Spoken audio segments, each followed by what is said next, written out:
Welcome to Smalltalk Daily for Wednesday, October 7th, 2009. This morning I'd like to go through something that every Smalltalker, especially starting Smalltalkers, run into, and that's fear of losing code.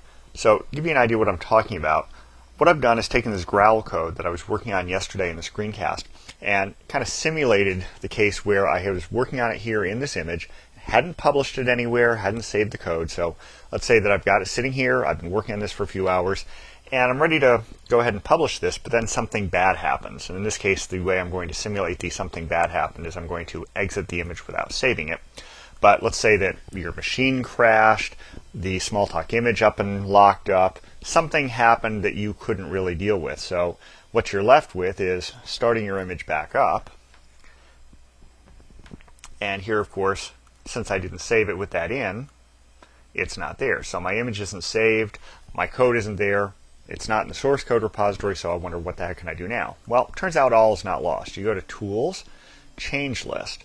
Now it turns out that when you write code in Smalltalk, or in this case simulate it by filing a bunch of code in, everything you've done gets logged. So here I go to File, Recover Last Changes. And what that's going to do is it's going to read all the changes since the last time I saved the image. Now I don't really care about any of the do-its, so what I'm going to do is select that, type, and do remove all, then uncheck, then I'm going to do forget marked. And that'll remove that do-it. What I've got here is I created the package, gave it a version, defined this class, defined this one, and so on and so on and so on, all the way to the bottom.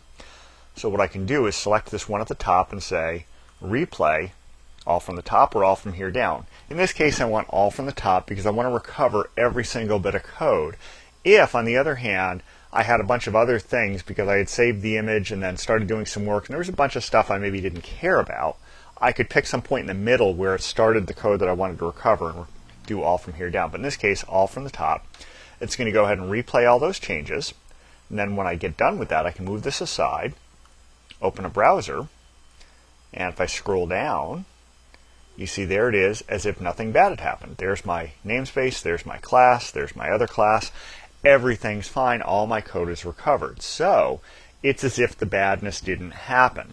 So when you have something come up, image crashes, hardware locks up, whatever, you can always go to this change log, recover your last changes, and go through this tool and recover things either one at a time individually, because you can come in here and I can select an individual line and say replay the selection, all from top or from here on down, and just get everything I need back and everything's cool. Now, of course, at this point I probably want to publish this to the source code repository or publish it as a parcel, so I want to do something like this, right click, maybe do publish as parcel, drop that out to disk so that I don't run into this problem again, and then I'm safe. So anyway, that's about it for today. Until next time, have fun with Smalltalk.